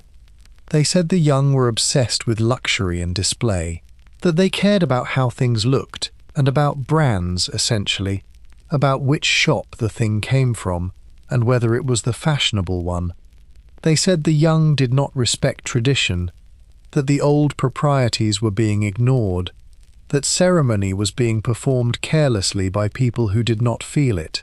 They said the young were distracted, that they were in the entertainment districts when they should have been studying, that the storytellers and the puppet shows and the endless amusements had eaten their concentration. They said the young read badly, skimming everything and mastering nothing. They said the women were painting themselves absurdly, and the men were dressing above their station, and the sumptuary laws were being flouted everywhere by people who simply bought whatever they could afford, regardless of what rank they were supposed to be. And they said, over and over, in that particular tone that never changes, that it had all been better before. Now here is the thing I want to leave with you about this chorus, because it is the whole point of the episode, and it is genuinely liberating once you see it. These people were not describing young people. They were describing a city. Every single item on that list is a straightforward consequence of urban prosperity. Soft, because the city has food. Spendthrift, because the city has things to buy. Distracted, because the city has entertainment. Careless of tradition, because the city is full of strangers from everywhere and their traditions do not match. Skimming, because the city has too much text. Dressing above their station, because the city has money and no one can see your grandfather from here. Put anybody in that city of any generation, and they will do that. The complainers themselves were doing most of it, and had done it at 25, and had forgotten. Let that ancient chorus settle gently in the dark. We turn now to the harder thing, underneath all of this, which the moralists never mentioned. Here is what the complaining misses, and it is the sad thing at the bottom of every big city that has ever existed. Those 1,000,000 people in Kaifeng did not grow up there. A city that size, in a world with that mortality, cannot possibly reproduce itself. It ran on migration. It pulled people in constantly from the villages and the towns of the whole enormous country, young people mostly, coming to the capital because that was where the work was and the money was and the chance was, and every one of them left something. They left a village where everybody had known them since birth. They left a family and a house and a set of people who would have noticed immediately if they were unwell. And they arrived in a city of 1,000,000 strangers and took a small room and worked and knew almost nobody. That is why the tea houses mattered so much. That is why there were 300 of them. That is why the entertainment districts were full every night, and why the food streets were crowded at all hours, and why a man would sit in a tea house over 1 cup of tea for 3 hours rather than go back to his room, because the city gave you money and possibility and freedom and food at any hour, and it took, in exchange, the thing you had not realized was load-bearing, which was being known. In the village you were somebody's son and everybody's neighbor, and you could not escape it, and it drove you mad, and it also held you up. In Kaifeng you were free, gloriously, terrifyingly free. Nobody was watching, nobody cared. You could be anyone, and on some nights that is the best feeling there is, and on other nights you are 23 years old in a rented room in the largest city on earth, listening to 1,000,000 people enjoying themselves through the wall, and you do not know a single one of them. I am not telling you this to make you sad.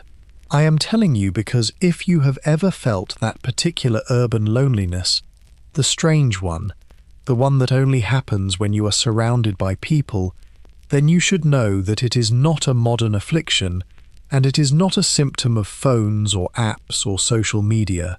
It is the oldest cost of the oldest bargain.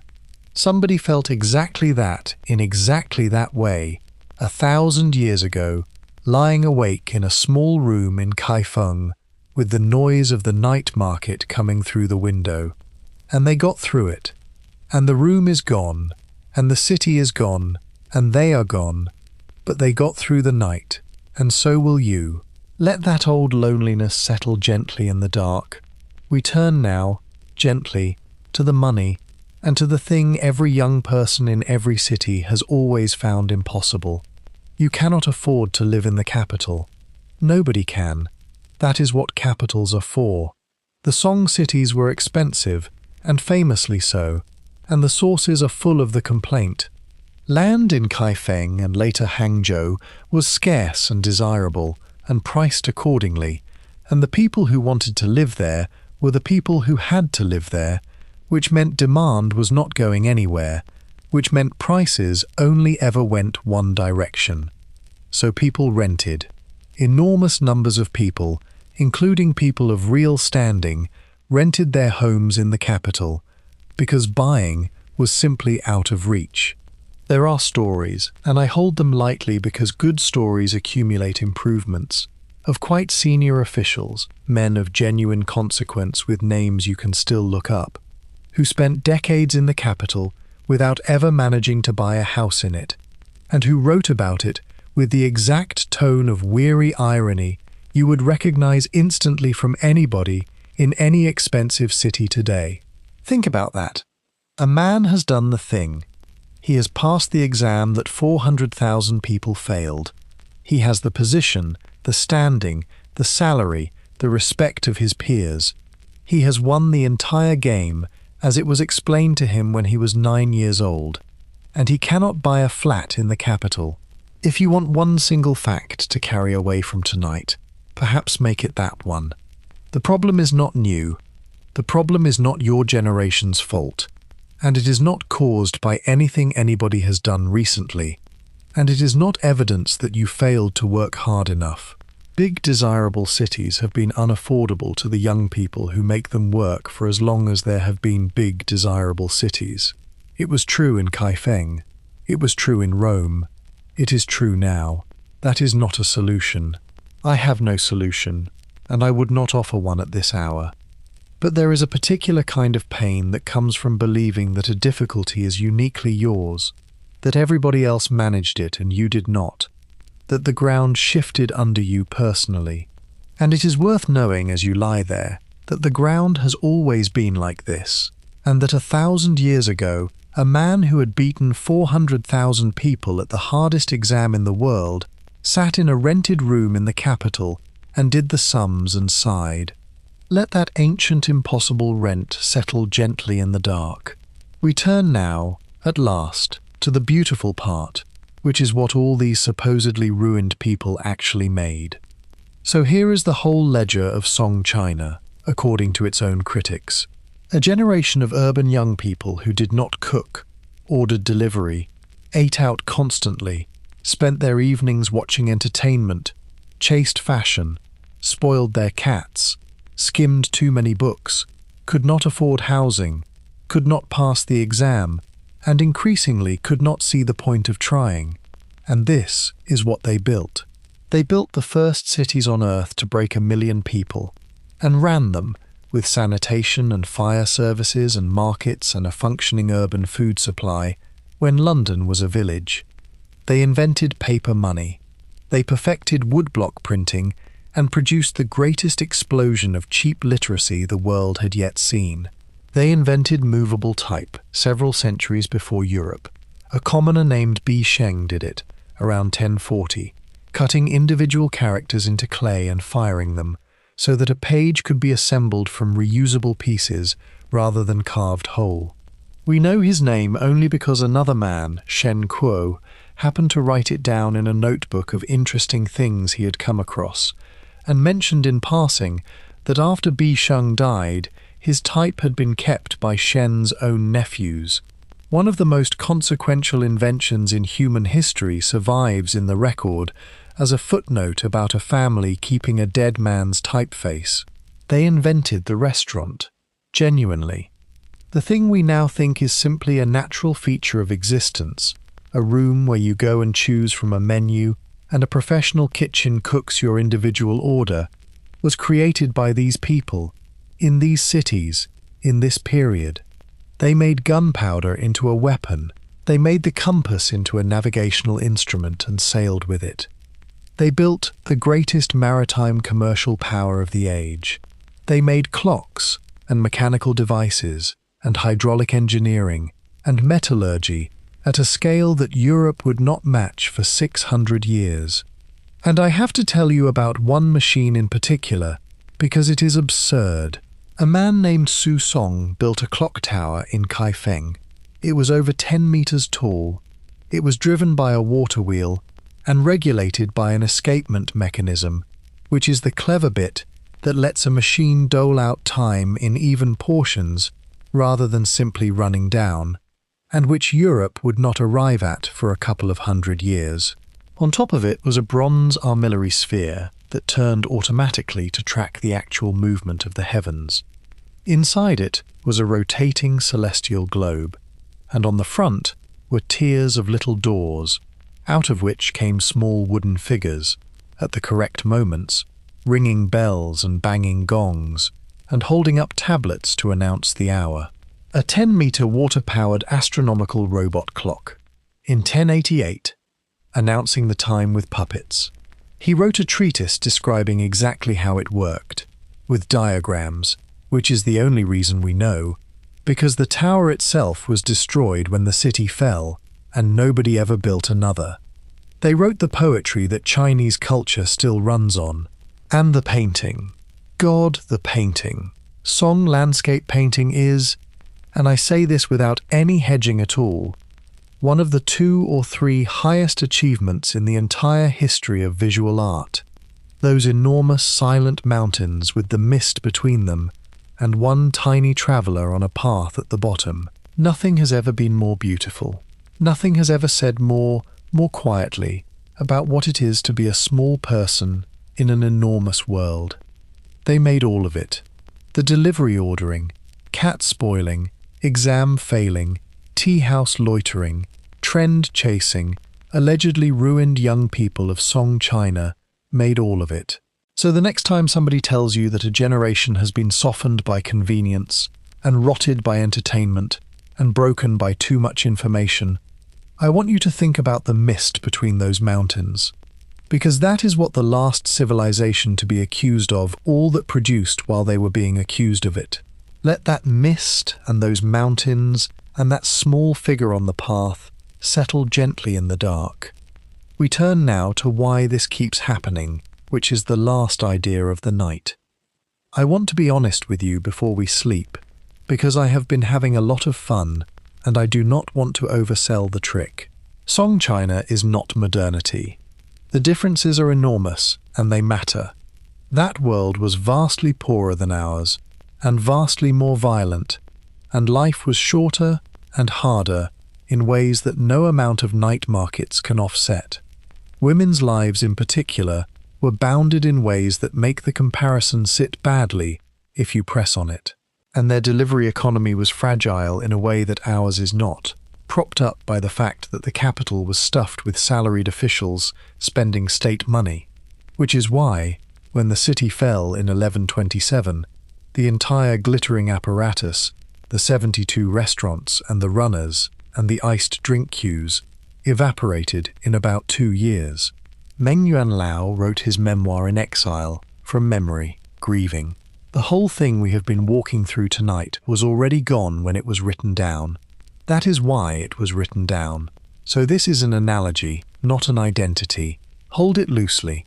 But the analogy holds where it matters, and here is the argument, and then we will sleep. None of what we have talked about tonight was caused by technology. Not one thing. The song did not have phones or apps or algorithms or the internet, and they produced food delivery, celebrity culture, viral content, comment sections, fandoms, trend cycles, an attention economy, a gig economy, cashless payment, pet obsession, vintage mania, credential inflation, burnout, and quiet quitting. So the ingredients were not technological. The ingredients were these. Take a large number of people, put them close together, give them a bit of money, and enough literacy to read and write to each other, and some hours that are not spoken for. And then, crucially, stop making them go to bed. That is it. That is the whole recipe. And every single time that recipe has been run, anywhere, in any century, the same things have come out of the other end.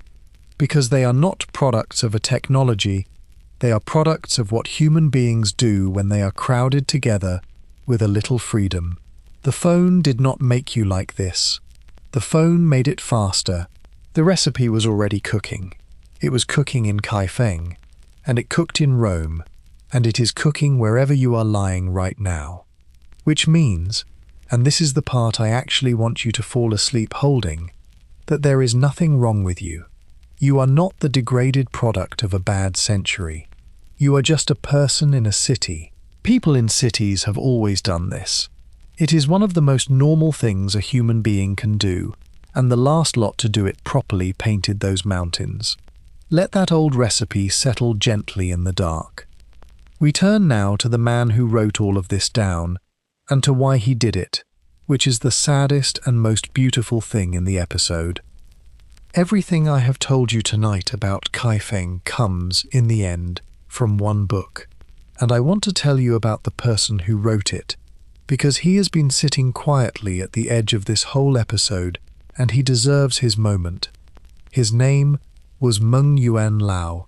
He was nobody special, a minor official's son, as far as anyone can tell, a man of no rank and no importance whatsoever, and we know almost nothing about him except the one thing that matters, which is that he lived in Kaifeng from the age of about 13 to the age of about 27. Think about those years, 13 to 27, in the greatest city on earth, at the absolute height of it. He was a teenager, and then a young man in a place with night markets that never closed, and food from every province, and singing waiters and storytellers and lantern light and a million people. That was his whole youth. That was the water he swam in, and he presumably thought it would go on forever, the way you do at 19. And then in 1127 the Jurchen armies came over the walls, and the emperor was taken, and the court fled south, and the city that had been the wonder of the world came apart. Within about 2 years the whole thing was gone. The 72 great restaurants, the delivery runners, the iced drink queues, the theatres, the crowds, the noise, gone. Because the economy of that city had been built on the state being there, and when the state ran away the whole glittering machine simply stopped, like a clock with the spring taken out. And Meng Yuan Lao ran too, south as a refugee, with everybody else, and he lost his home and his city and his youth in one movement, and he was never going back. And years later, in exile, an older man in a diminished world, he sat down and wrote a book. He called it the Dongjing Menghua Lu, which gets translated as something like a dream of splendor in the eastern capital. And it is not a history, it is not analysis. It is a man writing down everything he could remember about the city he grew up in, because he could not bear for it to be forgotten, and because there was nothing else he could do. He wrote down the food, all the food, in obsessive detail, dish after dish after dish. He wrote down the festivals and what happened at each one. He wrote down the layout of the streets. He wrote down the entertainments and the names of famous performers. He wrote down what the waiters did. He wrote down that the noodle shops never closed. He wrote down that there was mischief all night long. He was not documenting. He was grieving. Every single detail in that book is an act of love by a homesick, middle-aged man who was never going to eat that food again on that street with those people in that light. And because he did it, 900 years later, you and I can lie in the dark and know what it smelled like. That is what I find almost unbearable, and I offer it to you gently as the night closes. Everything wonderful I have told you tonight survives because one unimportant person lost everything and then sat down and remembered it as hard as he could. The city is gone, the book is not. And the boy who was 13 in Kaifeng got, in the end, the only revenge that ever works against time, which is that people are still reading his homesickness 1,000 years later, and the noodle shop is still open, on the page, forever, at 4 in the morning. Let that book, and the man who wrote it from memory, settle gently in the dark. We turn now softly to the city at the end of its night. It is very late in Kaifeng now. The night market has finally thinned out. It is somewhere past the 3rd watch, past midnight, in that narrow gap of a few hours when even this city gives up and goes quiet. The lanterns are guttering. The crowds have gone home. The streets that were impassable with carriages and people 4 hours ago are empty, and you could stand in the middle of the great avenue and hear your own footsteps. The runners have stopped running. The last delivery went out a while ago, and the man who carried it is asleep somewhere in a room he shares with 3 other people, with his legs aching, and he will be up before dawn. The tea houses have put out their lamps. The storytellers have finished, on a cliffhanger, because they always finish on a cliffhanger, and the crowd has gone off into the dark arguing about what happens next. Somewhere, a young man who failed the examination for the 3rd time is lying awake, doing arithmetic about his life. He is 29. He has been studying since he was 6. and he is beginning to form a thought that he has not quite dared to think before, which is that he could simply stop, that there are mountains, that people have gone to them, that there is a whole tradition of it, and that some of those people wrote poems that he loves. And in a small rented room, another young person is lying awake listening to the last sounds of the city, a long way from a village they have not seen in 4 years, feeling that particular loneliness, and being 23, and being fine actually mostly, and not knowing yet that they will be fine. And in a few hours, before it is properly light, the noodle shop on the Imperial Way will open again, because it always does, because it never really closes, and somebody will be there, and steam will be coming off the bowls, and the whole thing will start over. They are all gone now, every one of them. The runners and the poets and the cat owners and the exam candidates and the men with libraries written on their shirts. The city fell, and the memoir was written in exile by a man who could not go home, and it is all 1,000 years away. And it was so like this. It was so extraordinarily like this. Let that sleeping city settle gently in the dark. We turn now, only, toward your own rest. There is nothing left to think about tonight. You are not a symptom. That is the whole of it, and you can put it down now and stop turning it over. The takeaway containers and the tiredness and the sense that the game has got harder and the quiet suspicion that opting out might be the sane response. None of it is evidence of anything wrong with you or with your generation. It is what a city does to people. It is what cities have always done to people. It happened in Kaifeng, and everybody there was fine, and the ones who lay flat wrote poems, and the ones who kept going built the most beautiful civilization of their age, and most of them just got on with it, and ate noodles and loved their cats and went to bed. So let it go now, all of it, the lanterns and the runners and the singing waiters, and the wall covered in 1,000 years of strangers answering each other, the shirt with the library on it, the cinema full of standing people, the mist between the mountains. You do not have to hold any of it. It has been held for 1,000 years without your help, in memoirs and paintings and poems and museums, and it will still be there in the morning. Let your body grow heavier now. Let it sink down into the warmth, into the softness, into the dark. Your feet and your legs growing heavy, your hands and your arms resting soft and still, your shoulders sinking, your breath moving slow and low and easy, all on its own, asking nothing of you. Somewhere, 1,000 years ago, the lanterns are going out one by one, along a street by a river, and the city is finally, briefly quiet, and 1,000,000 people are asleep. And you are here, now, warm, in the dark, and it is your turn. Let all of it settle gently in the dark. We turn now, only, towards sleep. There is nothing more to hear tonight, nothing to hold, nothing to solve, nothing to be. The market is closed. The lanterns are out, the city is asleep, and so, very nearly, are you. Let your body settle completely. Let the bed take the whole weight of you. Let your shoulders drop the last little way. Let your jaw loosen. Let your hands lie open. Let the last images go soft now and drift away. The steam off a bowl of noodles at 4 in the morning. A cat asleep on a scholar's papers. A poem on a wall, waiting for somebody to answer it. Mountains and mist, and one small figure on a path, going somewhere, unhurried, in no particular rush at all. There is nothing to guard tonight. There is nothing to carry. There is nowhere you have to be, and nothing you have to do, and nobody who needs anything from you until morning. You are not behind. You are not late. You are not a symptom of anything. You are safe. You are warm. You are held. Good night, traveller. Rest easy. Sleep deep. I'll be here, somewhere in the quiet, when you wake.